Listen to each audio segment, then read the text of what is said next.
우리가 2주에 걸쳐서 빌립보서 2장의 말씀들을 쭉 이렇게 살펴봤었는데요.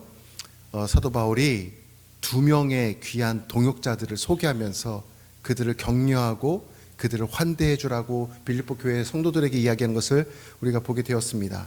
한 사람은 디모데였고 한 사람은 에바브로디도였습니다. 이렇게 한 사람 한 사람 개인적인 권면을 이렇게 딱 해주고 나서 바로 3장에서는요, 이제 교회 안에 내적 갈등이 있었거든요. 교회 안에 새로운 무리들이 찾아왔는데 율법 교사들이었어요. 율법을 따르는 율법주의자들이었는데 그들로 인해서 교회 안에 갈등이 유발되기 시작을 했습니다. 이제 그들을 경계하라는 메시지를 3장에서 우리에게 들려주고 있습니다. 자, 일단은 사도 바울은 3장 1절에서 빌립보 교회 성도들을 이렇게 호칭합니다.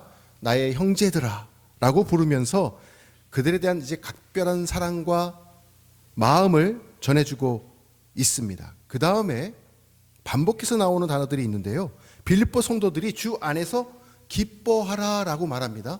기뻐하라고 말하면서 주 안에서 기뻐하는 법에 대해서 쭉 설명해주고 있어요. 주님 안에서 기뻐하는 것은 여러분 세상에서 기뻐하는 것과는 당연히 다르겠죠. 그 기쁨과는 구별될 것입니다. 그러면서 주님 안에서 기뻐하는 것이 무엇인지 강조해주고 있어요. 주 안에서 기뻐하라 이렇게 말하는 것은요, 우리가 여러 번 말하고 여러 번 강조해도 지나치지 않을 것입니다. 그런데 예수님을 믿는 우리는 꼭 기억해야 할 것이 있어요. 성도라면, 예수님을 믿는 자라면 세상에서 느끼는 이 기쁨이 세상에서 어떤 조건들이 너무 좋아가지고 기뻐하는 그 기쁨과는 확연히 구별되고 다르다는 것을 믿는 성도라면 우리는 알고 있어야 됩니다. 당연하겠죠. 좋은 연봉 받게 되면 얼마나 기쁠까요? 그렇죠? 좋은 집이 있고 좋은 차가 있다면 얼마나 좋겠습니까? 얼씨구나 좋구나 우리가 이렇게 외치게 될 거예요. 그런데 그렇게 기뻐하기보다는 바울은 어디서 기뻐하라고 하냐면 주 안에서 기뻐하라라고 우리에게 말씀해주고 있습니다. 왜 그럴까요? 세상이 줄 수 없는 기쁨을 주님께서는 우리에게 베풀어 주시기 때문에 그렇습니다. 그 내용이 어디 있습니까? 요한복음 14장 27절 말씀에 이렇게 주님께서는 우리에게 말씀해주고 있습니다. 우리 같이 한번 읽어보겠습니다. 요한복음 14장 27절 평안을 너희에게 끼치노니 곧 나의 평안을 너희에게 주노라. 내가 너희에게 주는 것은 세상이 주는 것과 같지 아니하니라. 너희는 마음에 근심하지도 말고 두려워하지도 말라. 아멘. 보십시오. 예수님이 주시는 평안은요, 예수님이 주시는 기쁨은 세상이 줄 수 없는 평안이요, 세상이 줄 수 없는 기쁨이 된다라는 것입니다. 그래서 우리가 주의 일을 하는 것도 중요하지만 어떤 마음과 어떤 자세로 해야 하냐면 기쁘게 또 기쁨으로 충만하여서 어떤 상황에도 기쁨을 빼앗기지 말고 이 주님 안에서 기뻐하는 그런 자가 되라. 사도 바울이 권면해 주고 있습니다. 지금 바울이 빌립보 교인들에게 주 안에서 기뻐하라 반복해서 강조하고 있는 이유, 빌립보 교회 안에는 아까 말씀드린 것처럼 교리적으로 지금 내적 갈등이 굉장히 심하게 일어나고 있었습니다. 맨날 이렇게 얘기하는 사람들이 있었어요. 교회 안에 교회 예배드리러 와가지고 법을 따지는 사람들이 있었습니다. 그들이 갈등을 유발시키고 있었어요. 율법 교사들입니다. 율법주의자들입니다. 거룩한 척하면서 성도들을 막 다그치는 거예요. 성도들을 혼을 냅니다. 여보 왜 그거 해봤나? 지켰나? 나를 보시게나? 왜 그거 하지 않았나? 과시되고 의시되고 법을 이야기합니다. 그 율법주의자들 때문에 성도들의 마음 가운데 한 명, 두 명 기쁨을 빼앗기기 시작했더라는 거예요. 그래서 여러모로 어렵지만 사도 바울이 그 사실을 알고 디모데하고 에바브로디도를 통해서 손편지를, 빌립보서 편지를 전해서 그들에게 권면하기를 주 안에서 기뻐하라라는 것을 반복해서 강조해주고 있습니다. 우리 1절 말씀을 다시 한번 읽도록 하겠습니다. 1절입니다. 끝으로 나의 형제들아 주 안에서 기뻐하라. 너희에게 같은 말을 쓰는 것이 내게는 수고로움이 없고 너희에게는 안전하니라. 아니요, 1절이요. 잠깐만요. 너희에게 같은 말을 쓰는 것, 뭘 같은 말을 쓸까요? 앞에 빨간 글씨입니다. 주 안에서 기뻐하십시오. 주 안에서 기뻐하십시오. 이거를 무한 반복해서 써도 나한테는 그게 하나도 힘들지 않다라는 거예요. 이게 진리이기 때문에 주님 안에서 기뻐해야 되는데 주님 안에서 기뻐하지 못하고 그 기쁨을 빼앗기고 있는 성도들에게 주 안에서 기뻐하라. 그것이 오히려 안전하다라고 이야기해주고 있습니다. 바울은 교회 안에 들어와서 갈등을 일으키고 있는 율법주의자들을 2절에서 이렇게 세 가지로 그들의 특징을 나열하면서 들려주고 있어요. 그들을 이렇게 묘사합니다. 어떻게 묘사할까요? 우리 2절 말씀을 제가 읽어드릴게요. 보세요. 개들을 삼가고 행악하는 자들을 삼가고 몸을 상해하는 일을 삼가라. 자, 여기 삼가고 삼가라. 근데 그 앞에 있는 빨간 글씨들이 잘 보십시오. 이 세 부류를 지칭해서 율법주의자들이 이렇게 갈등을 유발하고 있다라고 이야기해주고 있는 거예요. 먼저는 개들이라고 표현합니다. 성경에는요, 개가 이제 등장을 합니다. 성경에도. 근데 두 가지 원어적인 표현이 있는데 서로 달라요. 하나는 집에서 키우는 이런 반려견들 같이, 반려견들 얼마나 이쁘고 사랑스럽습니까? 정말 갈 때마다 주인에게 항상 꼬리를 흔들고 환대하죠. 한결같죠. 개는 배신하지 않더라고요. 그리고 개는 충성스럽습니다. 그런 개들이 있잖아요. 그리고 또 성경에서 표시하고 있는 개는 어떤 개냐면 그렇게 주인에게 충성하는 반려견 같은 그런 개들을 퀴나리온이라고 성경에서는 원어적으로 표기를 해놨는데, 지금 여기 3장 2절에 개들을 삼가고 할 때 개들은 퀴나리온이 아니고 퀴온이라는 단어인데, 그 뜻이 뭐냐면 야생개를 얘기합니다. 들개를 이야기해요. 들개. 완전히 사람의 말을 따르지 않고 무리를 이어가지고 공격적으로 다른 짐승들을 해하기도 하고 때로는 사람을 공격하기도 하는 야생 개들을 표현하고 있는 게 바로 이 율법주의자들입니다. 자, 이렇게 그냥 검색을 하다 보니까 지난 주간에도 이런 뉴스가 있었어요. 한번 넘겨주시겠어요? 지난 주간 뉴스에 지난 화요일 날인가 이 보도가 됐더라고요. 들개들이 나타나서 인천 지역, 또 부산 지역, 심지어 제주도에서는 얼마 전에는 또 송아지를 그 들개들이 무리가 와가지고 잡아서 죽여서 막 먹었다라는 그런 보도도 있지 않습니까? 이렇게 마치 그냥 무법자처럼 행동하는 그런 들개들을 바로 율법주의자들에게 딱 설명해주고 있어요. 바울이 지금 유럽에 첫 번째로 복음을 전하러 2차 전도 여행 때 딱 떠났는데, 첫 번째 성 빌립보 성에서 빌립보 교회를 설립을 했는데, 그 교회 안에 세상에 그렇게 건강하게 선교적 지원을 마음껏 해주던 복된 교회였는데 율법주의자들이 찾아와가지고 이렇게 병들게 한 거예요. 그리고 야생 개와 같이 저렇게 행동을 한 것입니다. 거룩한 목소리를 가지고 주일 예배에 참여합니다. 옆구리에는 아마 성경을 꽂고 있었겠죠. 그리고 거룩한 발걸음으로 제스처를 하면서 교회를 오고 갑니다. 그러면서 다른 사람들에게 지시하고 가르치는 거예요. 해봤냐고, 너 새벽기도 나왔냐고, 너 성경 통독했냐고. 그렇게 말 한마디 한마디가 성도들을 아프게 하고 기쁨과 평안을 빼앗는 그런 것들을 하고 있었던 거죠. 예수님을 주인 삼지 않고 자기 멋대로 들과 산으로 돌아다니면서 짐승들을 공격하는 이 들개를, 주인을 삼지 않고 멋대로 행동하는 이 들개를 율법주의자라고 표현을 하고 있습니다. 당신 할례 받았어요? 아니요. 왜 할례 받지 않았어? 이렇게 이야기하는 거죠. 행위 구원을 강조하며 성도들을 마치 개를 끌고 다니는 것처럼 끌고 다니는 자들이 율법주의자들이라고 말씀하고 있습니다.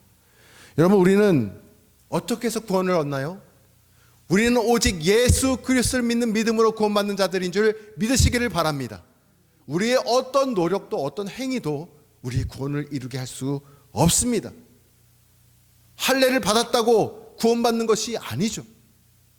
근데 할례 그 행위를 강조하면서 그것을 지나치게 율법적으로 가르치던 자들이 율법주의자들이었습니다.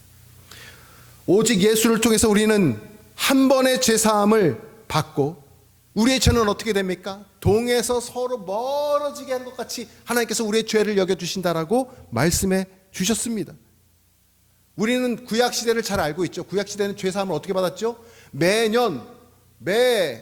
자기가 죄를 범했을 때마다 속죄 제물로 어린 양을 가지고 제사장 앞에 나가서 배를 갈라가지고 피를 흘려서 그것을 제단에 나와서 속죄제로 바칠 때 그래야 자기의 고백이 하나님 앞에 흠양된다라고 이야기했습니다. 그거는 영원한 것이 아니죠. 매번 그렇게 해야만 했습니다. 그런데 이 땅에 우리의 몸을 입으신 예수님이 오셔서 우리의 죄를 대신 짊어지신 어린 양으로 십자가에서 보혈을 흘리심으로 우리는 단 한 번의 그 희생 제사로 우리는 영원한 천국의 영생을 우리가 맛보게 된 것입니다. 그분의 피로 영생을 누리는 자로 삼게 되었습니다. 갑자기 어디 율법주의자들이 나타나가지고 율법을 지켜야만 구원을 이룰 수 있다, 그렇게 해서 예수 그리스도께서 주시는 이 영생의 기쁨을 망각하게 하고 평안을 빼앗는 그런 일들이 있었던 거죠. 예수님부터 멀어지게 하는 자들, 주님을 기쁨으로 섬기는 일에서 멀어지게 하는 자들, 빌립보 성도들의 신앙을 병들게 하는 그런 자들이었습니다. 여러분, 거룩하고 경건한 율법주의자들이 되는 거는요, 사실 그렇게 어려운 게 아닙니다. 누구도 율법주의자들처럼 행동할 수가 있어요. 그냥 몇 가지 질문을 던질 때 그 질문이 율법주의자들이 던지는 질문과 같이 우리에게 다가올 수가 있습니다. 우리 교회가 성경 통독하고 있지만 당신 성경 통독했어요? 라고 이 말 한마디 자칫 던지는 것조차도 율법주의자들처럼 느껴질 수가 있어요. 당신 오늘 기도 얼마나 했어요? 당신 오늘 새벽 기도 나왔어요? 오늘 예배 드렸어요? 그 질문만 하면 듣는 사람 어떨까요? 괜히 기가 죽을 수가 있습니다. 아, 저 사람 앞에는 내가 괜히 말 걸지 말아야겠구나, 조용히 있게 되겠죠. 자기는 율법을 다 지키는 것처럼 행세를 해서 마치 예수님이 우리에게는 필요 없는 것처럼 만들어버리는 그런 위선을 율법주의자들 뿐만 아니라 우리도 그렇게 행동할 수 있다는 것입니다. 또 몸을 상해하는 일을 하게 된다라고 이야기를 합니다. 이렇게 개들에 대한 비유가 딱 끝나고 난 뒤에 보니까 몸을 상해하는 일을 한다라고도 말을 이야기합니다. 몸을 상해하게 한다라는 것은 개정 성경에는 그렇게 되어 있지만 개역 한글 성경에 보니까 손할례를 행한다라고 되어 있어요. 손할례. 낳은 지 8일 만에 순수하게 부모의 믿음을 가지고 할례를 받게 하는 전통을 말한 게 아니라 다른 사람에게 우리 자녀가 할례를 받았다라는 것을 오히려 막 드러내서 보여주고 자랑하듯이 하려고 하는 것이 몸을 상해하는 일, 개역 한글에서는 손할례를 행하는 일이라고 이야기해주고 있습니다. 너 이런 거룩함을 받았니? 받았어? 우리는 손할례를 했거든. 우리는 이렇게 몸에 할례를 행했어 라고 자랑을 하는 겁니다. 주님으로부터 점점 이런 식의 대화는, 이런 식의 가르침은 교회 안에서 점점 주님으로부터 멀어지게 하는 일을 초래하게 된 것입니다. 율법주의자들이 이렇게 행동을 했어요. 빌립보 교회에 찾아와가지고. 진짜 위험한 게 뭐냐면 교회 안에서 가장 거룩한 사람처럼 보인다라는 게 위험한 거예요. 이 무슨 말씀인지 이해가 되십니까? 교회에서 거룩하게 행동하고 거룩한 척하는 것처럼 보이는 것이 오히려 위험할 수 있다라는 것입니다. 자기 자신을 거룩한 옷에, 의의 옷에, 예를 들어서 세마포 같은 옷에 감추어 두고 숨어 있는 거예요. 자기의 목소리를 거룩하게 내는 것처럼 하지만 그 목소리 뒤에는 진짜 숨어 있는 거예요. 자기는 거룩하지 못하거든요. 율법주의자거든요. 거룩한 척 할 뿐이죠. 쉽게 교회에서 가르치는 위치에 서게 되고 그리고 존경을 빼앗아 갑니다. 그리고 무엇을 가장 빼앗아 가냐면 예수님의 구원의 기쁨을 빼앗아 가요. 예수님의 십자가의 보혈을 빼앗아 갑니다. 예수님의 속죄, 예수님의 공로를 빼앗아 가는 자들이 율법주의자들이라는 것입니다. 그들을 개들이라고 표현했고 그런 사람들을 아주 나쁜 사람, 행악자이라고 표현을 했고 그런 사람들을 삼가라. 몸을 상해하는 일, 우리가 할례를 행했다라고 몸에 막 상해를 한 다음에 드러내서 자랑하는 일, 이런 사람들을 삼가라고 말하고 있습니다. 자, 갈라디아서 2장 16절은 어떻게 표현해 주고 있을까요? 갈라디아서 2장 16절 말씀, 자, 한번 보십시오. 넘겨주실까요? 제가 읽어드릴게요. 보세요. 사람이 의롭게 되는 것은 율법의 행위로 말미암이 아니요 오직 예수 그리스도를 믿음으로 말미암는 줄 알므로 우리도 그리스도 예수를 믿나니 이는 우리가 율법의 행위로서가 아니고 그리스도를 믿음으로써 의롭다함을 얻으려 함이라. 빨간 글씨 같이 읽겠습니다. 시작. 율법의 행위로서는 의롭다함을 제가 없느니라. 아멘. 율법의 행위로서는 의롭다함을 얻을 자가 없다라는 것입니다. 아무리 내 손으로 손 할례를 막 일으켰고 했다고 하더라도 그것이 의로운 것이 아니라는 것입니다. 우리는 율법이 아니라 예수를 믿는 믿음으로 구원받은 자임을 믿으시기를 바랍니다. 구약의 모든 율법은 가르치는 게 있어요. 구약의 모든 율법은 마치 표지판처럼 가르치는 게 있어요. 뭘 가르칠까요? 예수 그리스도. 그 율법을 우리는 다 지킬 수가 없어요. 그 율법을 하나라도 지키면 좋겠지만 그 율법을 지키려다 보니까 내가 얼마나 연약한 존재고 부족한 존재인지 깨닫게 됩니다라고 고백하는 순간 누가 필요하게 될까요? 예수 그리스도. 우리 주님이 필요한 겁니다. 그래서 율법은 표지판과 같아요. 누구를 가리키게 됩니까? 결국은 율법을 쫓다 보면 예수 그리스도를 향하게 되는 것입니다. 누구도 율법을 온전히 지킬 자가 없고요. 우리에게는 예수님이 필요합니다라고 고백할 수밖에 없는 거예요. 우리는 율법이 아니라 예수를 믿는 믿음으로 구원받은 자라는 것입니다. 그래서 예수님께서 이 땅에 오셨을 때 십자가에서 피 흘려 죽으시기 직전에 외치셨잖아요. 테텔레스타이, 내가 다 이루었다, 다 마쳤다, 다 갚았다. 무엇을요? 우리의 죄의 삭슬, 죄값을 다 이루셨다, 갚으셨다 말씀하셨습니다. 그때가 율법의 완성이요, 그때가 율법의 마침이 되는 순간이었던 것입니다. 율법을 우리가 다 지킨 것 같은 효력이 그 십자가에서 발생하기 시작한 것입니다. 자, 이것을 설명해 주고 있는 성경이 있는데요. 로마서 10장 4절에 이렇게 표현해 주고 있습니다. 로마서 10장 4절 말씀 한번 넘겨 주실까요?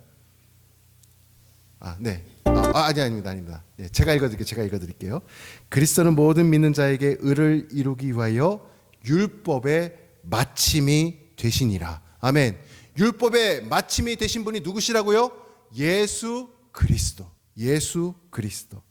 예수님께서 이 율법을 다 이루어 주셨습니다. 예수님이면 충분하지 무슨 율법주의자가 더 필요하겠습니까? 예수님은 율법의 완성이요, 예수님은 율법의 마침인 줄 믿으시기를 바랍니다. 네, 제가 한 가지 실험 영상을 가지고 왔는데요. 잠깐 설명을 드리고 영상을 잠깐 보겠습니다. 하버드 대학교의 심리학과 교수 두 분이 있어요. 다니엘 사이먼스 교수하고 크리스토퍼 차브리스 교수가 있는데 이 두 교수가 심리학과에서 근무하면서 실험 영상을 만들었습니다. 어떤 영상이냐면 농구를 하고 있는데 세 사람 여자 선수들이 있어요. 근데 세 사람의 여자 선수는 무슨 옷을 입었냐면 전부 다 검은색 옷을 입었어요. 세 사람의 여자 선수는 전부 다 하얀색 옷을 입었어요. 그래서 서로 이렇게 둘러싸여 있고 있는데 패스를 어떻게 하냐면 각자 다 공을 갖고 있으면서 하얀색 옷 입은 사람은 하얀색 팀에게, 검은색 옷 입은 사람은 검은색 팀에게 이렇게 공을 패스해주는 실험을 하게 됩니다. 자, 그런데 질문을 제가 먼저 드리고 영상을 봅니다. 잘 세어보세요.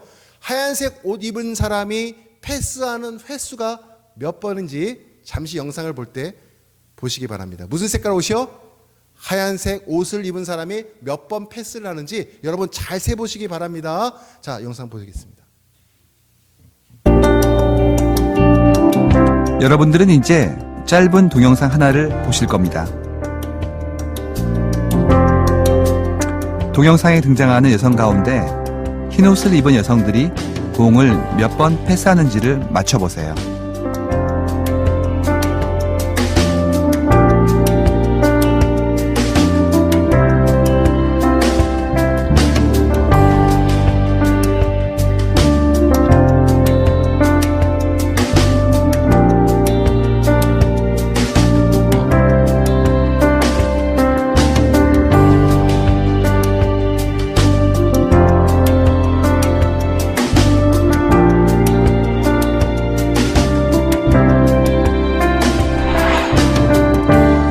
정답은 16번입니다.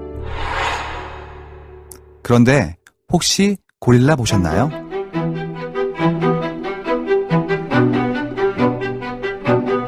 하버드 심리학과에서 만든 이 실험 영상을 본 사람 가운데 지금까지 절반이 고릴라를 보지 못했습니다.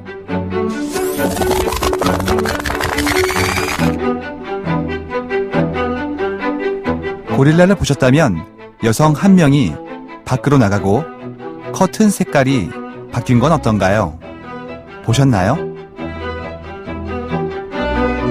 있는데 못 보는 거죠. 그리고 없다고 생각하는 거죠. 일단은 13번이라고 해가지고 틀렸고요. 그 다음에 고릴라 못 봤습니다. 저는. 여러분은 보셨습니까 혹시? 보신 분 고릴라. 오, 우리 이쁜 딸이 봤네요. 사모님 보셨어요? 진짜요? 와, 대단하십니다. 한 반 정도는 볼 수 있다라고 하는데, 하여튼 저의 눈에는 띄지 않았습니다. 근데 이 실험이 우리에게 주는 교훈이 있어요. 뭘까요? 어떤 내용을 우리에게 메시지를 줄까요?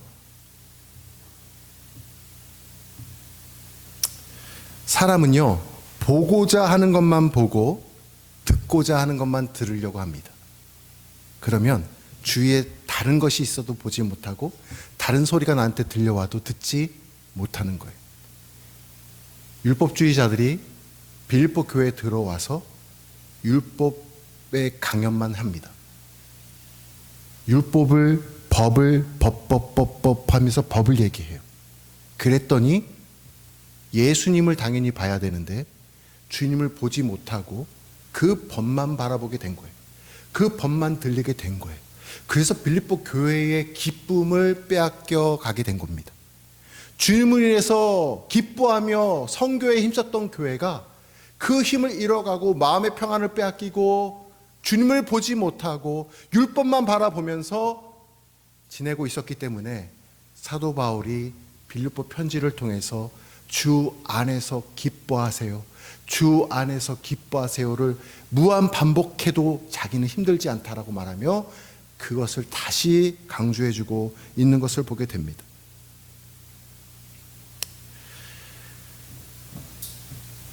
바울은 주님이 주시는 그 기쁨을 제발 빼앗기지 말라고 당부해주고 있습니다.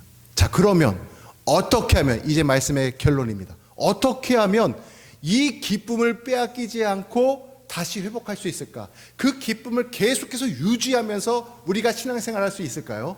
그것이 바로 오늘 본문 3절 말씀에 짧게 3가지가 나와 있어요. 짧게 3가지가. 우리 3절 말씀을 같이 읽어봐야겠죠. 같이 읽도록 하겠습니다. 시작. 하나님의 성령으로 봉사하며 그리스도 예수로 자랑하고 육체를 신뢰하지 아니하는 우리가 곧 할례하라. 아멘. 자, 3절 말씀 잘 보십시오. 첫 번째 빨간 글씨가 뭘까요? 기쁨을 빼앗기지 않고 유지하면서 살아갈 수 있는 비결. 성령으로 봉사하라는 거예요. 우리가 교회에 나와서 예배를 섬깁니다. 이 모양 저 모양으로 예배를 섬겨요. 그런데 무엇으로 섬겨요? 내 힘이에요? 아니면 성령의 능력이에요? 성령의 능력으로, 성령으로 봉사하라는 거예요. 내 안에 성령 충만이 소멸되면 기쁨을 잃어요. 짜증이 날 겁니다. 이거 왜 내가 하고 있지? 생각이 들 거예요. 성령의 능력 없이는, 성령의 도우심이 없이는 우리가 어떤 일을 해도 기쁨을 이룰 수밖에 없다. 그래서 사도 바울이 첫 번째로 기쁨을 유지하는 첫 번째 비결은 성령으로 봉사라는 거예요. 성령 충만한 삶을 살아가라 당부하고 있습니다. 당부하고 있어요. 자, 그 다음 두 번째 넘겨주시겠어요? 두 번째 한 번 더 넘겨주세요. 네, 두 번째는 뭐냐면 예수로 자랑하라. 예수로 자랑하라. 사람이 기쁨을 언제 잃어버리는지 알고 계십니까? 내가 기쁨을 잃어버릴 때 공통적으로 언제냐면 내가 열심히 일을 했어요. 열심히 교회에서 봉사했어요. 그런데 아무도 내 이름을 알아주지 않는 거예요. 아무도 알아주지 않고 아무도 칭찬하지 않는 거예요. 그러면 그때 내 이름이 드러나지 않는 거에 있어서 서운함과 섭섭함이 내 마음에 찾아오기 시작합니다. 열심히 했는데 전혀 거기에 부합되지 않는 어떤 상황 가운데 놓이게 되면 나의 모든 힘 다해서 드리는 것 오직 예수 그리스도입니다 라고 고백하며 시작했다가 자기 이름이 드러나지 않으니까 섭섭해서 마음의 기쁨을 빼앗기는 것을 보게 됩니다. 사도 바울은 그렇게 해서는 안 된다는 거예요. 오직 성령의 능력을 받아가지고 누구의 이름을 자랑하라? 누구를 자랑하라? 예수를 자랑하라 라고 이야기해주고 있어요. 여러분 한번 잘 생각해 보십시오. 내가 지금 성령 충만한 삶을 살고 있는가? 아니면 내가 또 하는 일들 가운데 예수님을 자랑하고 있는가? 예수님의 이름을 높이고 있는가를 우리가 함께 돌이켜봐야 할 것입니다. 열심히 봉사했는데 내 이름이 드러나지 않으면 어떻습니까? 나의 모든 힘 다해서 드러나는 것이 오직 예수 그리스도기를 주님의 이름으로 축원합니다. 마지막 세 번째는요, 자기 육체를 신뢰하지 말라라는 거예요. 이게 내 안에 우리 마음의 기쁨을 주님 안에서 빼앗기지 않는 비결 세 번째입니다. 자기 육체를 신뢰하지 말라. 여러분 제가 좀 힘이 있습니까? 저희가 아직 젊으니까 힘이 좀 있겠죠? 그래서 뭔가를 해볼 수 있겠죠? 처음에는 으라차차 하면서 시작합니다. 그런데 좀 지나면 어떻게 될까요? 힘이 빠져요. 어떤 일을 해도 시간이 지나면 힘이 빠지게 되어 있습니다. 그것 가지고 어떤 생각이 들까요? 힘이 빠지고 지치게 될 때는 당연히 낙심하게 되겠죠. 그러니까 사도 바울이 뭐라고 하냐면 내 능력을 의지하지 말고 오직 예수님의 능력을 의지하고 오직 예수님을 기대어서 맡겨주신 일을 감당하라는 거예요. 자기 육체를 신뢰하지 말라는 것은 예수님을 의뢰하라는 거예요. 예수님을 기대라는 거예요. 예수님을 바라보라는 것입니다. 그렇게 하면 우리 마음의 기쁨을 유지해 나갈 수 있다라는 거예요. 사랑하는 성도 여러분, 우리가 율법주의자들 삼가기 위해서 그들을 대면하지 않아야겠다, 집에만 꽁꽁, 아니면 일만 하고 집에 오고 교회만 있고 그렇게 할 수는 없을 거예요. 교회 와서 예배 드리고 가는 것만이 다가 아니라 우리가 성령의 충만함을 받아가지고 성령으로 일하고 성령으로 봉사하고 내 이름보다는 예수 그리스도의 이름을 높이고 자랑하고 내 육체가 아니라 내 힘이 아니라 예수의 능력을 의지해서 항상 주 안에서 기쁨으로 마음의 평안을 빼앗기지 아니하고 신앙생활하는 저와 여러분 되시기를 주님의 이름으로 축원합니다. 기도하겠습니다.